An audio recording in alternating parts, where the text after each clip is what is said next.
નકલી ચલણી નોટ મામલે ક્રાઇમ બ્રાન્ચે વધુ એક આરોપીની ધરપકડ કરી છે। સુરતના ભાવેશ ગજેરાને પોલીસે ઝડપી લીધો, જે નવેમ્બર 2025 દરમિયાન આ કૌભાંડ સાથે સંકળાયેલો હોવાનું સામે આવ્યું છે। આરોપી દ્વારા નોટો છપાયા બાદ ગ્રાહકો શોધી કાઢવાની બાંહેધરી આપવામાં આવી હતી અને અમદાવાદના એક વ્યક્તિ સાથે 40% કમિશનના સોદા અંગે પણ માહિતી મળી છે। પોલીસ મુજબ આરોપી 20 લાખ રૂપિયાની નકલી ચલણી નોટ આપવાની ખાતરી આપી હતી। हाल तेनी सूरतथी धरपकड़ बाद कोर्टमांथी 6 दिवसना रिमांड मेळववामां आव्या छे। तपास दरमियान जाणवा मळ्युं के आरोपी पोताना मित्र साथे सत्यम युग फाउंडेशन गयो हतो, ज्यां मित्रनी पत्नी सारवार माटे दाखल हती। हाल पोलीसे नकली नोटोना उपयोग अंगे तपास हाथ धरी छे अने कस्टम विभाग पासेथी पार्सल संबंधित माहिती पण मांगवामां આવી છે। જ્યારે નોટ છપાઈ જશે ત્યારે બજારમાં ભરતી કરવા માટે કમિશનથી ગ્રાહક ભૂતિ આપશે તેવી એને બાંહેધરી આપેલી હતી અને તે પણ કાવતરાના એક ભાગમાં મહત્વની ભૂમિકા એને ભજવેલી હતી। આરોપીને સુરત ખાતેથી અત્રે તપાસ અર્થે લાવી અને ધરપકડ કરવામાં આવેલી છે અને નામદાર કોર્ટમાં રજૂ કરી અને દિન 6ના રિમાન્ડ મેળવવામાં આવેલ છે। मोरबीमां वांकानेरना अरणी टींबा गामे अत्यंत हृदयद्रावक घटना सामे आवी। कोई पाषाण हृदयनी अजाणी महिलाए पोतानी नवजात मासूम बाळकीने त्यजी देता रखडता प्राणीओए तेने फाड़ी खाधी होवानुं बहार आव्युं। निसहाय हालतमां फेंकी देवायेली आ मासूम बाळकीनो मृतदेह मळी आवता समग्र पंथकमां अरेराटी व्यापी छे। लोको सतत आ महिला पर फिटकार वरसावी रह्या छे। स्थानिक लोकोने जाण थता ज वांकानेर पोलीस तात्कालिक घटना स्थळे दौड़ी आवी हती અને આ કરુણ ઘટના અંગે ગુનો નોંધી તપાસ શરૂ કરી હતી।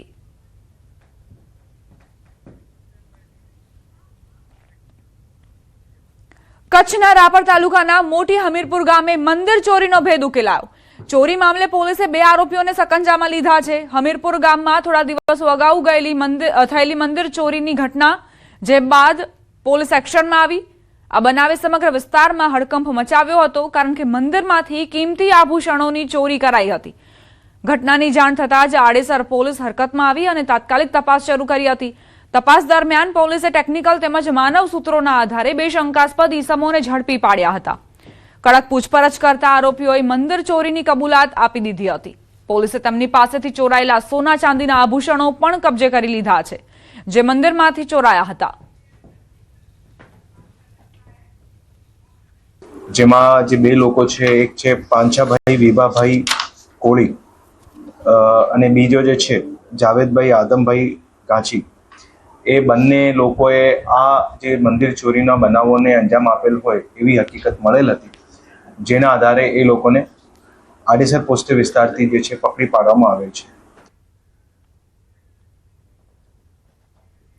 કેન્સરની સારવાર બાદ સાજા થઈને મોરબી પરત ફરેલા ધારાસભ્ય કાંતિલાલ અમૃતિયાનું સ્વાગત કરાયું। તેમના સ્વાગતમાં એક ભવ્ય રેલીનું આયોજન કરાયું હતું। ઉમા ટાઉનશીપ ખાતે આવેલા ઉમિયા માતાજીના મંદિરે મહાઆરતી કરવામાં આવી। ત્યારબાદ આ રેલી દરબારગઢથી શરૂ થઈને ગ્રીન ચોક, નહેરુ ગેટ, રવાપર રોડ થઈને બાપા સીતારામ ચોક ખાતે પહોંચી હતી, જ્યાં એક મહાસભા યોજાઈ હતી। સંસ્કૃત વિદ્યાલયના વિદ્યાર્થીઓ દ્વારા મંત્રોચ્ચાર કરવામાં આવ્યા હતા। ભવિષ્યમાં કોઈ પણ જગ્યાએ વિકાસના કામો ન અટકે તે માટે સૂચન કરાયું હતું। આગામી તાલુકા પંચાયત, નગરપાલિકા અને જિલ્લા પંચાયતની ચૂંટણીઓમાં ભાજપના તમામ ઉમેદવારો જીતશે તેવો આશાવાદ પણ વ્યક્ત કર્યો હતો। ધારાસભ્ય કાંતિલાલ અમૃતિયાના સ્વાગતમાં ભવ્ય કાર્યક્રમમાં મોરબી જિલ્લા ભાજપ પ્રમુખ સહિત સંગઠનના હોદ્દેદારો હાજર ન રહેતા રાજકીય ચર્ચાનું બજાર ગરમ થયું છે। હવે મારું પોલીસ ડિપાર્ટમેન્ટ તો કામ કરશે, પણ હું અઠવાડિયે એકવાર રાઉન્ડ મારીશ। ક્યાંય પણ આવું હોય છે તો મારું ધ્યાન દોરજો।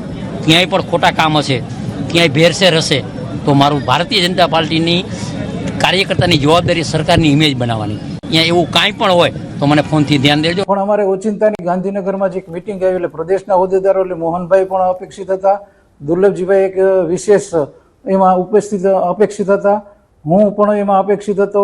એટલે જેટલા મોટા બધા અધિકારીઓ હતા, પ્રદેશના અધિકારીઓ હતા, એ બધા જ અમે કમલમની અંદર ગાંધીનગર મિટિંગમાં હતા, એના કારણે ઉપસ્થિત નથી। બાકી ભારતીય જનતા પાર્ટી, કાંતિભાઈ, અમે બધા જ એક જ છીએ। આખું ભારતીય જનતા પાર્ટીને કોઈ ક્યાંય તકલીફ જ નથી। વલસાડ જિલ્લાના દરિયા કિનારે આવેલા મગોદ ગ્રામ પંચાયતના પૂર્વ મહિલા સરપંચના પતિ વિરુદ્ધ વલસાડ રૂરલ પોલીસ સ્ટેશનમાં ફરિયાદ દાખલ થઈ છે।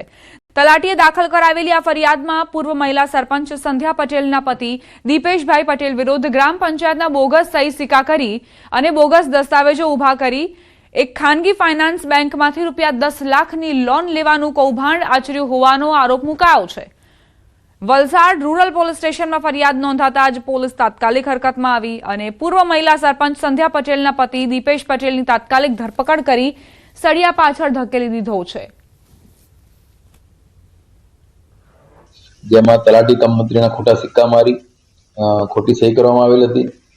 એ સહી કરીને વાપી ખાતે આવેલ ફાઇનાન્સ બેંકની અંદર આ દસ્તાવેજો રજૂ કરી 10 લાખથી ઉપરની લોન મેળવવામાં આવી હતી અને મકાન જે પત્નીના નામે કરેલું એ પત્નીના નામનું મકાન ત્યાં મોર્ગેજ કરીને લોન લેવામાં આવી હતી. એ બાબતે ફરિયાદ દાખલ થતા હાલમાં જે માજી સરપંચ છે દીપેશ પટેલ એની પોલીસ ધરપકડ કરી છે. ગુજરાત પર આવેલી કુદરતી આફતે ખેડૂતોને સંકટમાં મૂકી દીધા છે.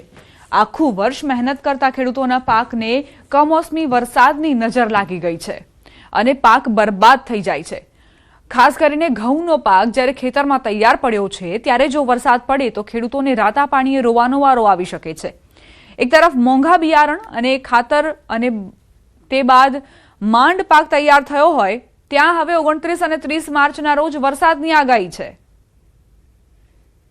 હું એક ખેડૂત છું. અત્યારે હવામાન ખાતા દ્વારા જે આગાહી કરવામાં આવી છે 29-30 તારીખે એ જો વરસાદ કમોસમી વરસાદ થશે તો અરવલ્લી અને ખાસ કરીને બીજા જિલ્લામાં ખૂબ નુકસાન થાય એવું છે. ખેડૂતોને હજી 30% જેવા મકાઈ અને ઘઉંનો પાક ખેતરોમાં જ છે. સાથે ઢોર માટે જે હુકેલ રાખવામાં આવે છે તે પણ બહાર છે. તેથી ખેડૂતને હાલ જો વરસાદ કમોસમી થશે તો સારું એવું નુકસાન થાય એવું છે. આ 29-30 તારીખની આગાહીની વાત મળી છે કે 29-30 તારીખે વરસાદની આગાહી છે, પણ અમારે અત્યારે તો મજૂર નથી મળતા.